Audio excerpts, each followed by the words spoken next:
నమస్తే, welcome to TV 999 news. ముందుగా headlines.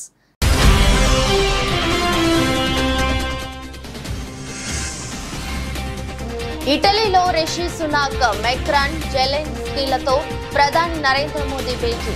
ప్రపంచ నేతలతో వరుస భేటీలు.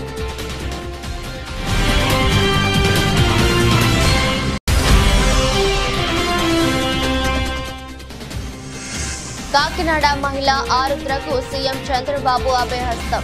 ఆరుద్ర కుమార్తె ఆరోగ్య ఖర్చులకు 5 లక్షల సాయం ప్రకటించిన సీఎం.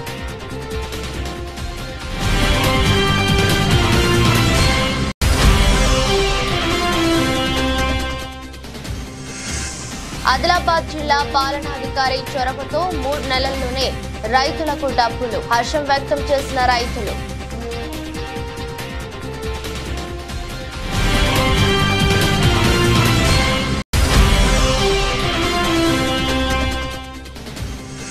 వైఎస్ఆర్ కాంగ్రెస్ పార్టీ ఎంపీలతో సమావేశమైన వైఎస్ఆర్సీపీ అధినేత. భవిష్యత్తు కార్యాచరణపై జగన్ తమ పార్టీ ఎంపీలతో చర్చించినట్టు సమాచారం.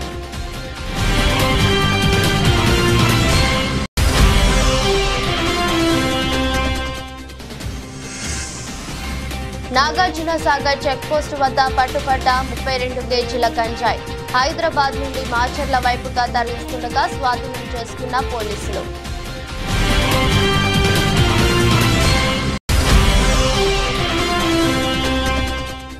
ప్రతిపక్ష కార్యకర్తలపై, నేతలపై దాడులు చేయడమే బీజేపీ సిద్ధాంతమా? ఇకనైనా దాడులు ఆపకపోతే ప్రతిఘటన ప్రారంభమవుతుందని రాజ్యసభ సభ్యులు పిల్లి సుభాష్ చంద్రబోస్ హెచ్చరిక.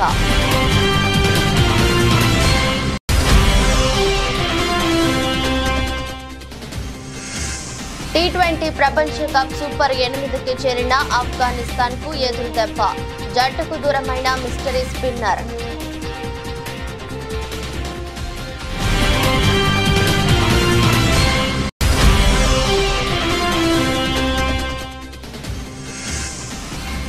చివరి రోజు లాభాల్లోనే దేశీయ సూచీలు. 181 పాయింట్లు ఎగపాకిన సెన్సెక్స్.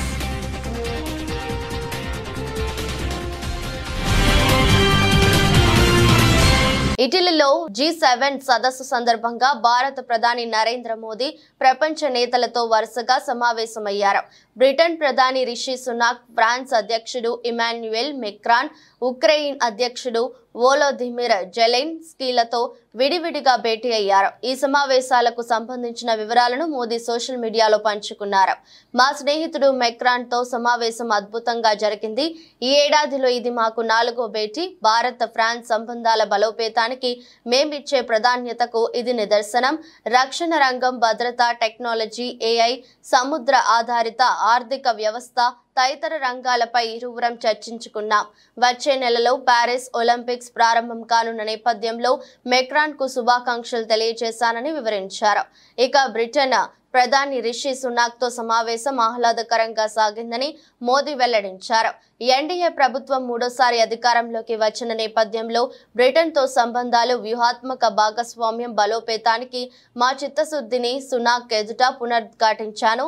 సెమీ కండక్టర్లు, టెక్నాలజీ, వాణిజ్యం తదితర రంగాల్లో పటిష్ట సంబంధాలకు గొప్ప అవకాశాలు ఉన్నాయి. రక్షణ సంబంధాలను కూడా మరింత దృఢత్వరం చేసుకునేందుకు నేను రిషి సునాక్ చర్చించుకున్నామని మోదీ వెల్లడించారు. ఉక్రెయిన్ అధ్యక్షుడు జెలెన్స్కీతో మోదీ సమావేశానికి ఇరు దేశాల అధికారులు కూడా హాజరయ్యారు. జెలెన్స్కీని ఆలింగనం చేసుకున్న మోదీ ఆత్మీయంగా వీపు తట్టారు. అనంతరం ఇరువురు అనేక అంశాలపై చర్చించుకున్నారు. ముఖ్యమంత్రి నారా చంద్రబాబు నాయుడిని కాకినాడకు చెందిన ఆరుద్ర అనే మహిళ కలిశారు. వెలగపూడి సచివాలయంలో సీఎం చంద్రబాబును తన కుమార్తెతో వచ్చి కలిశారు. కాకినాడకు చెందిన ఆరుద్ర గత ప్రభుత్వ హయాంలో తాను ఎదుర్కొన్న సమస్యలు, వేధింపులకు ముఖ్యమంత్రికి వివరించారు. తన కుమార్తె సాయి లక్ష్మి చంద్రకు వెన్నులో కణిత ఏర్పడటంతో తీవ్ర అనారోగ్యం పాలైందని సీఎం దృష్టికి తీసుకొచ్చారు. గతంలో బిడ్డ వైద్య ఖర్చుల కోసం తన ఆస్తులు అమ్ముకునే ప్రయత్నంలో తనకు ఎదురైన కష్టాలను ఆమె వివరించారు. అమలాపురంలో తన స్థలం విక్రయంలో ఇప్పటికీ ఇబ్బందులకు గురిచేసి కోర్టుల చుట్టూ తిప్పుతున్నారని సీఎం ఎదుట ఆవేదన వ్యక్తం చేశారు. ఆరుద్ర సమస్యలపై స్పందించిన సీఎం కుమార్తె సాయి లక్ష్మి చంద్రకు 5 లక్షల ఆర్థిక సాయం ప్రకటించారు. వైఎస్ఆర్ కాంగ్రెస్ పార్టీ అధినేత జగన్ వైసీపీ ఎంపీలతో సమావేశమయ్యారు. వైసీపీ లోక్సభ, రాజ్యసభ ఎంపీలు ఈ సమావేశంలో పాల్గొన్నారు. విజయసాయి రెడ్డి, వైవి సుబ్బారెడ్డి, పిల్లి సుభాష్ చంద్రబోస్, మిథున్ రెడ్డి, అవినాష్ రెడ్డి, గురుమూర్తి, పరిమల్, నత్వాని తదితరులు ఈ సమావేశంలో పాల్గొన్నారు. భవిష్యత్తు కార్యాచరణపై జగన్ తమ పార్టీ ఎంపీలతో చర్చించినట్టు తెలిపారు. ఈ సమావేశంలో రాష్ట్ర ప్రభుత్వ మాజీ సలహాదారులు సజ్జల రామకృష్ణారెడ్డి కూడా పాల్గొన్నారు.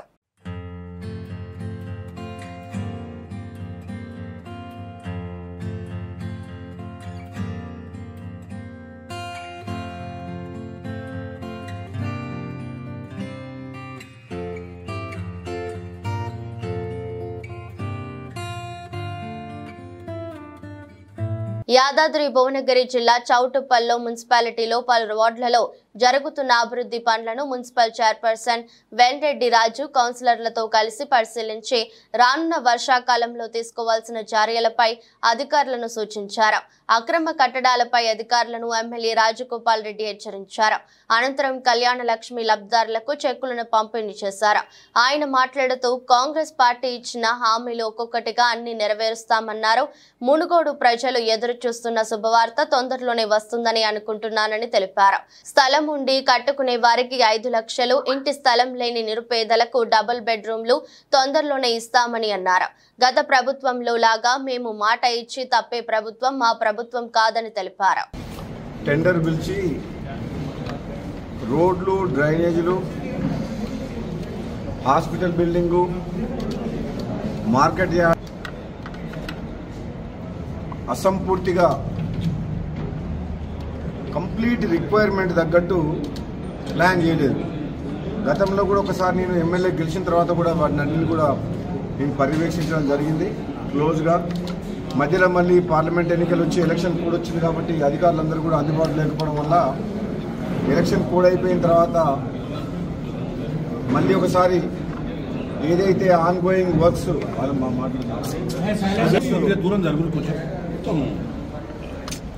ఏదైతే ఉదయాలంటే మున్సిపాలిటీలో ఉన్న సమస్యలు కానీ, వాళ్ళకున్న ఇబ్బందులు కానీ, వాళ్ళకున్న పేమెంట్ ప్రాబ్లమ్స్ గురించి చాలాసేపు దాదాపు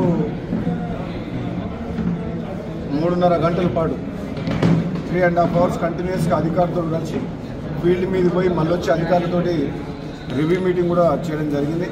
తప్పకుండా చౌటుప్పల్ మున్సిపాలిటీ ప్రజలందరికీ కూడా నేను మీకు మాటిస్తున్నాను. యూట్యూబ్ ఛానళ్ళ మీద ఎవరికి కంట్రోల్ లేదు. రోజు ప్రతి ఒక్కరి మీద కథనాలు వస్తాయి. అందులో మా అటువంటి లీడర్ల మీద ఇంకా ఎక్కువ వస్తాయి. పనులు ఉన్న చెట్టుకే రాలేస్తారు అన్నట్టు ఏదో ఒకటి కోమటిరెడ్డి బ్రదర్స్ని, ముఖ్యంగా రాజగోపాల్ రెడ్డిని ఎప్పుడు ఏదో ఒకటి కామెంట్ చేస్తుంటారు. కాంగ్రెస్ పార్టీ అధిష్టానం మాకు ఒక మాట, ఒక బాధ్యత ఇచ్చింది పార్లమెంట్ ఇన్ఛార్జిగా గెలిపియమని. 2,22,000 మెజార్టీతో గెలిపించినాం.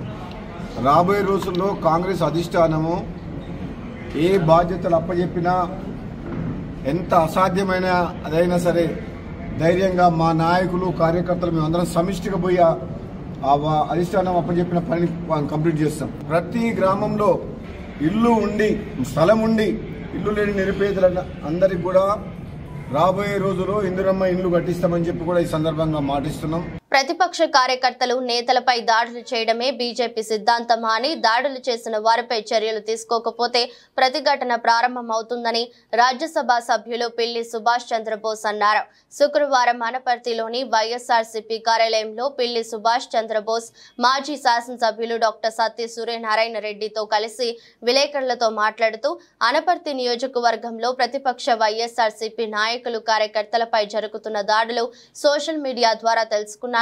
దాడులు జరిగిన తీరు చూస్తుంటే అసలు దాడులు చేస్తున్న వారికి మానవత్వం ఉందా అని, ఎన్నికలంటే జయాపజయాలు సహజమని, సోషల్ మీడియాలో కామెంట్లు అనేది సహజమని, విమర్శ ప్రతి విమర్శ సహజమని, ఇటువంటి వాటిని ఆధారం చేసుకుని దాడులకు పాల్పడడం ఎంతవరకు సమంజసమని, అనపర్తి నియోజకవర్గంలో మొట్టమొదటిసారిగా బీజేపీ పార్టీ ఎమ్మెల్యే గెలిచారని, బీజేపీ గెలిస్తే ప్రతిపక్ష పార్టీ నాయకులపై దాడులు ఇంత క్రూరంగా చేస్తారని, క్రూరంగా దాడులు జరిపించడమే బీజేపీ సిద్ధాంతమా అని అడిగారు. అనపర్తి నియోజకవర్గం కానీ మండపేట శాసనసభ నియోజకవర్గం కానీ, లేదా రామచంద్రపురం కానీ, కోనసీమలో కానీ ఇటువంటి సంఘటన ఎన్నికలు అయిన తర్వాత మా పార్టీకి నువ్వు ఓటు వేయలేదు, లేదా మా అభ్యర్థికి మీరు ఓటు వేయలేదని ఇంత దారుణంగా కొట్టడం అనేది చాలా దురదృష్టకరమైన సంఘటన. ఇది అసలు మన సమాజం అసలు అంగీకరించి, మన ప్రాంతం అసలు అంగీకరించింది. మన ప్రాంతంలో ఏ పార్టీ వారు కూడా ఎప్పుడూ అంగీకరించే పరిస్థితి లేదు ఇక్కడ.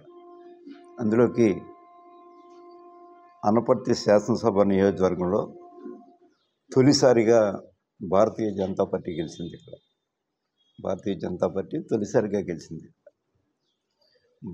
భారతీయ జనతా పార్టీలో నాకైతే అపారమైన నమ్మకం ఆ పార్టీ మీద. ఏం చేతంటే విజ్ఞులు అందరూ ఆ పార్టీలో ఉన్నారు, విద్యావంతులు ఉన్నారు, చాలా సాఫ్ట్ నేచర్డ్ పర్సన్స్ అందరూ దాంట్లో ఉన్నారు. దేశ భవిష్యత్తుని గురించి ఆలోచించే వాళ్ళు ఆ పార్టీలో ఉన్నారు. దేశ సంక్షేమం గురించి పేద ప్రజల సంక్షేమం గురించి ఆలోచించే నాయకులందరూ ఆ పార్టీలో ఉన్నారు. మరి అంచేతే ఈవేళ దేశాన్ని పాలిస్తుంది ఆ పార్టీ. మరి అటువంటి పార్టీలో ఎన్నికైన ఈ నియోజకవర్గంలో ఇటువంటి సంఘటన జరగటం నాకైతే ఆ వీడియో మీకు కూడా చూపిస్తాను. ఆ వీడియో చూసిన తర్వాత నాకు కొంచెం బాధాకరం అనిపించింది. అడగండి, ఎవరో దాని మీద పూర్తి విచారణ జరిగితే మీకు పెద్ద కష్టం కాదు. ఇది ఏమైనా అంతర్జాతీయ నేరగాళ్ళు చేసిన నేరాలు కాదు.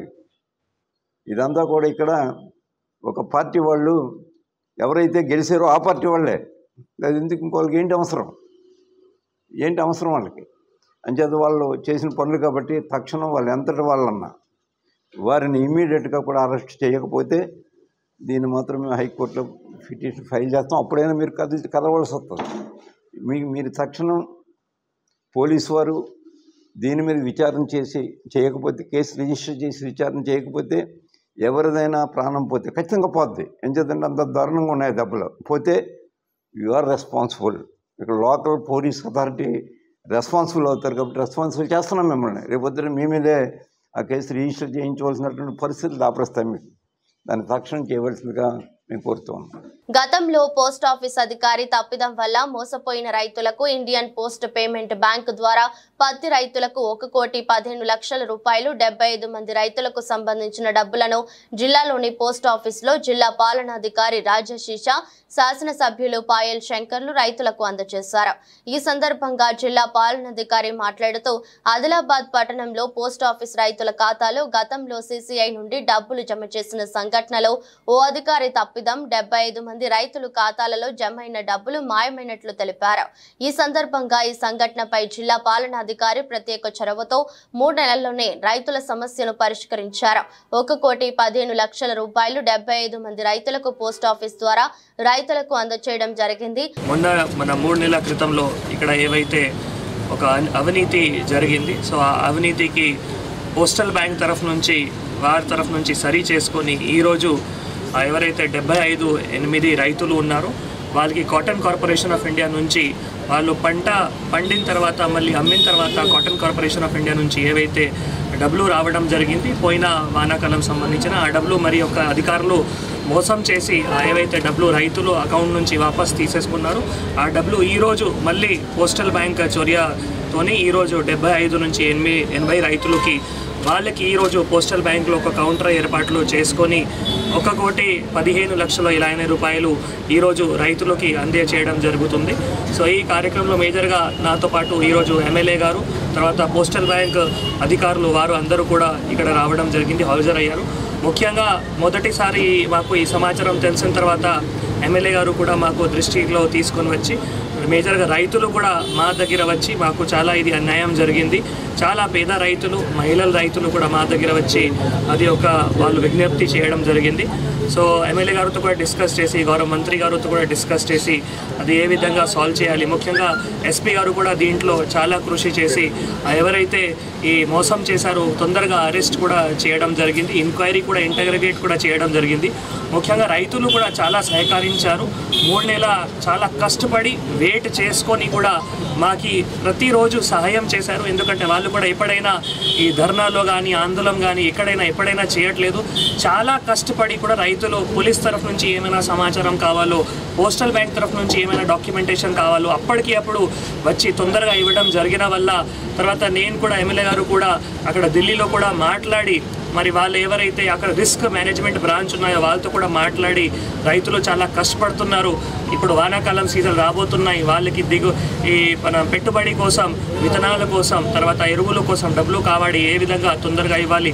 సో వాళ్ళు కూడా ఒక కమిట్మెంట్ ఇచ్చి వాళ్ళ తరఫు నుంచే ఖర్చు పెట్టి 3 నెలల్లోనే ఈ డబ్బులు ఈరోజు రైతులకి చేయడం జరుగుతుంది. అంటే చాలా సంతోషకరమైన ఈ విషయం ఉంది. ఖమ్మం జిల్లా వైరా మండల కేంద్రంలోని గుట్టబడి ప్రభుత్వ పాఠశాలలో 5వ తరగతి చదివి గురుకుల పాఠశాలలో సీట్లు సాధించిన 41 మంది విద్యార్థులకు అభినందన కార్యక్రమం నిర్వహించారు.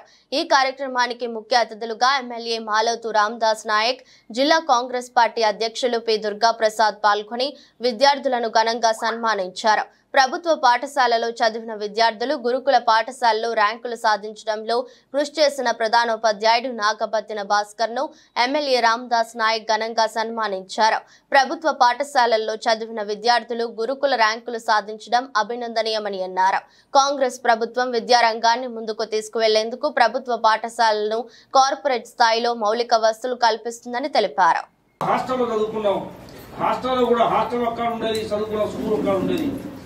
ఇంటర్మీడియట్ వరకు నడిచే చదువుకున్నాం.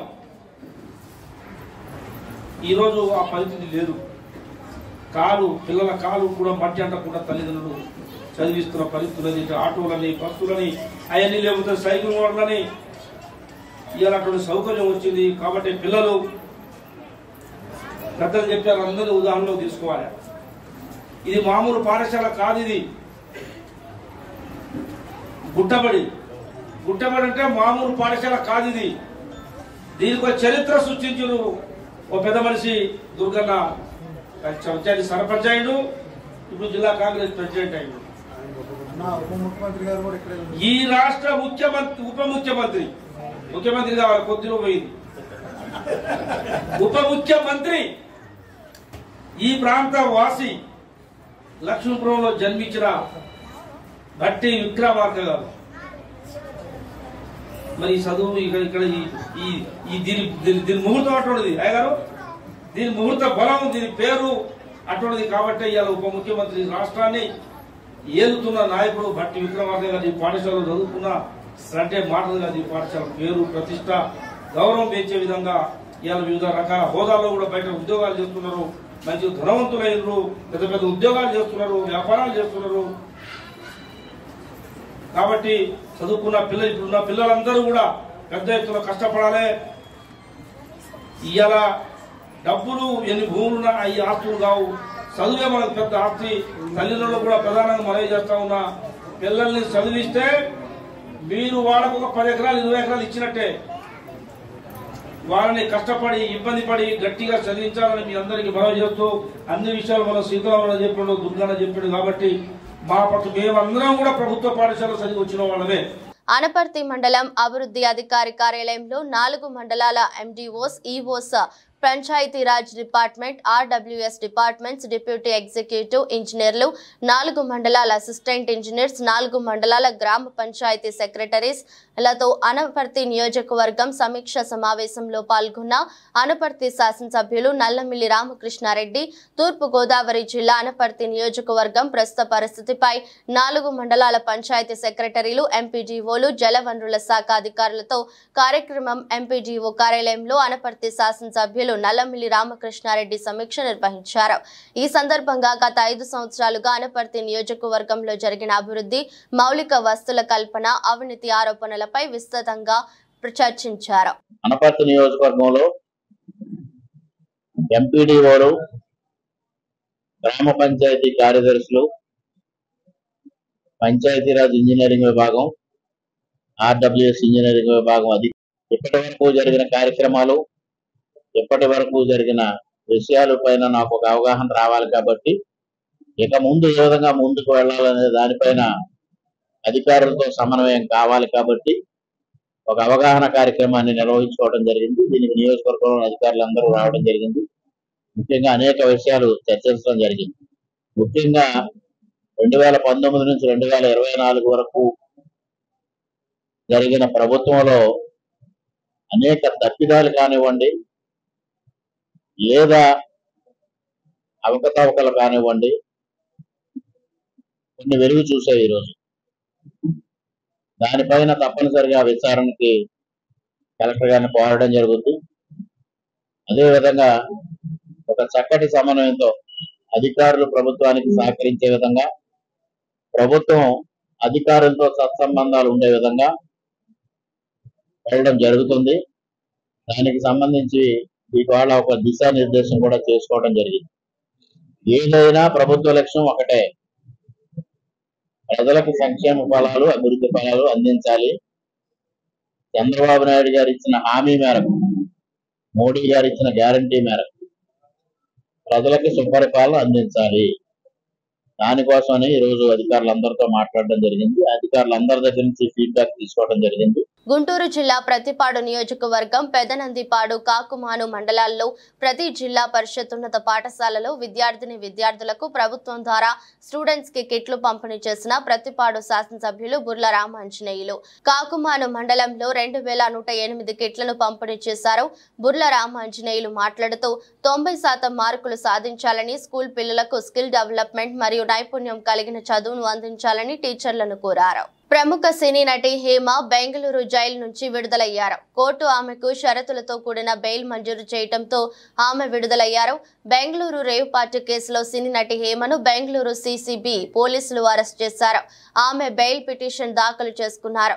హేమ వద్ద ఎలాంటి డ్రగ్స్ దొరకలేదని, అలాగే ఘటన జరిగిన 10 రోజులకు వైద్య పరీక్షలు నిర్వహించారని ఆమె తరపు న్యాయవాది కోర్టులో వాదనలు వినిపించారు.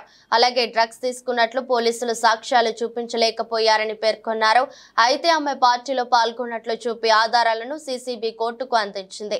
ఇరువైపులా వాదనలు విన్న న్యాయస్థానం హేమకు షరతులతో కూడిన బెయిల్ ను మంజూరు చేసింది. దీంతో ఆమె ఈ రోజు విడుదలయ్యారు.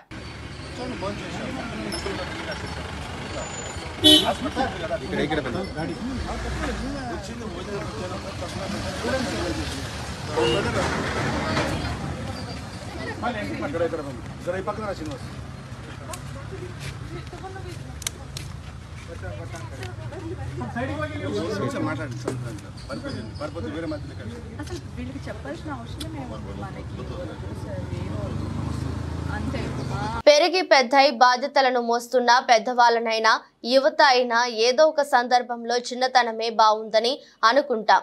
అలా అనుకోవటం కూడా నిజమే. ఎలాంటి పొరపచ్చాలు, అడ్డుగోడలు, బాధలు లేకుండా స్నేహితులతో కలిసి సరదాగా గడిపే బాల్యమే ఎంతో గొప్పది.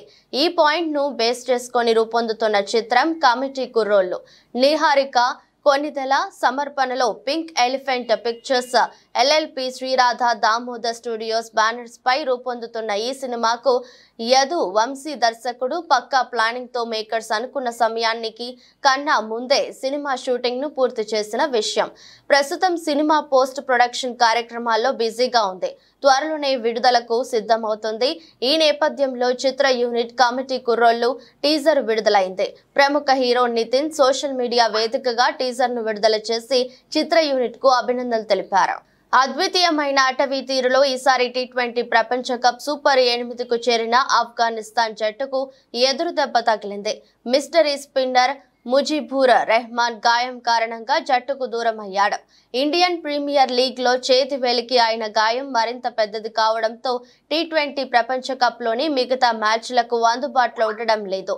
దీంతో అతడి స్థానాన్ని పొట్టి క్రికెట్ లో షాట్లతో చెలరేగిపోయే హజ్రతుల్లా జాజాయితో భర్తీ చేశారు. ఐసీసీ టెక్నికల్ కమిటీ అనుమతినివ్వడంతో ముజిబుర్ రెహమాన్ స్థానాన్ని ఆఫ్ఘనిస్తాన్ భర్తీ చేసింది. ఉగాండాతో జరిగిన ప్రారంభ మ్యాచ్ లో మాత్రమే ముజిబుర్ ఆడాడు. 3 ఓవర్లు వేసి ఓ వికెట్ తీసుకున్నాడు. ఇక left arm wrist spinner Noor Ahmad ఇప్పుడు ముజిబుర్ పాత్రను పోషించనున్నాడు. నూర్ ఇప్పటికే 2 మ్యాచ్లు ఆడాడు. పాపువా న్యూగినియాలో జరిగిన మ్యాచ్ లో 4 ఓవర్లు వేసిన నూర్ 14 పరుగులు మాత్రమే ఇచ్చి 1 వికెట్ తీసుకున్నాడు. ప్రధాని మోదీ నేతృత్వంలో కేంద్ర కేబినెట్ ఏర్పడి మంత్రులకు శాఖలు కూడా కేటాయించిన తర్వాత దేశీయ సూచీలు లాభాల బాట పడ్డాయి. వారంలో చివరి రోజు కూడా దేశీయ స్టాక్ మార్కెట్లు లాభాలను అందుకున్నాయి. సెన్సెక్స్ ఓ దశలో 77,000 మార్కును దాటింది. మధ్యాహ్నం సమయంలో అమ్మకాల ఒత్తిడి ఎదురైనా చివరకు సూచీలు కోలుకున్నాయి. ముగింపుతో పోల్చుకుంటే దాదాపు 100 పాయింట్ల లాభంతో 76,912 వద్ద రోజును ప్రారంభించిన సెన్సెక్స్ లాభ నష్టాలతో దోబూచులాడింది. ఒక దశలో 200 పాయింట్లు లాభపడి 77,081 వద్ద ట్రేడ్ అవుతుంటే హైని టచ్ చేసింది. మరోసారి 77,000 మైలు రాయిని దాటింది. అయితే గరిష్టాల వద్ద మదుపర్లు లాభాల స్వీకరణకు దిగడంతో 450 పాయింట్లకు పైగా కోల్పోయి 76,549 వద్ద ట్రేడ్ అవుతుంది. కనిష్టానికి చేరుకుంది. చివరకు 181 పాయింట్ల లాభంతో 76,992 వద్ద రోజును ముగించింది. ఇక నిఫ్టీ 66 పాయింట్ల లాభంతో 23,465 వద్ద స్థిరపడింది. వార్తలు ముగించే ముందు మరోసారి హెడ్లైన్స్.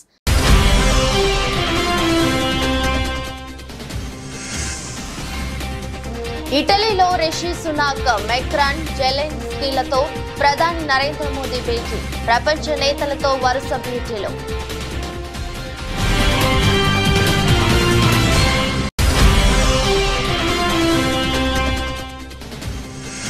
కాకినాడ మహిళ ఆరుద్రకు సీఎం చంద్రబాబు అభయహస్తం. ఆరుద్ర కుమార్తె ఆరోగ్య ఖర్చులకు 5 లక్షల సాయం ప్రకటించిన సీఎం.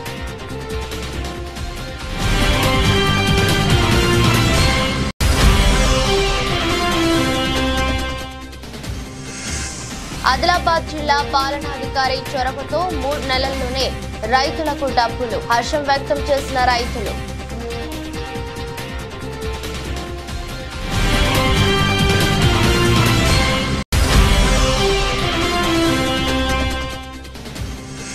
వైఎస్ఆర్ కాంగ్రెస్ పార్టీ ఎంపీలతో సమావేశమైన వైఎస్ఆర్సీపీ అధినేత. భవిష్యత్తు కార్యాచరణపై జగన్ తమ పార్టీ ఎంపీలతో చర్చించినట్టు సమాచారం.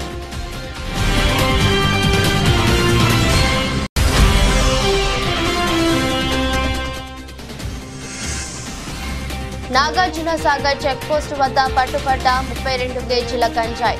హైదరాబాద్ నుండి మాచర్ల వైపుగా తరలిస్తుండగా స్వాధీనం చేసుకున్న పోలీసులు.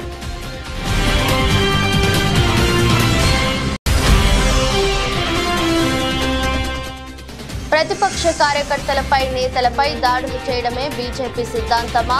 ఇకనైనా దాడులు ఆపకపోతే ప్రతిఘటన ప్రారంభమవుతుందని రాజ్యసభ సభ్యులు పిల్లి సుభాష్ చంద్రబోస్ హెచ్చరిక.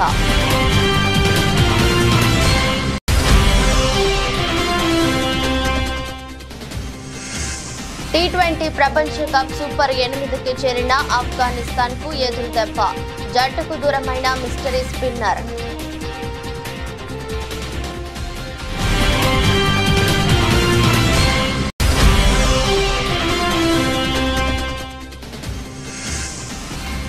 చివరి రోజు లాభాల్లోనే దేశీయ సూచీలు. 181 పాయింట్లు ఎగపాకిన సెన్సెక్స్.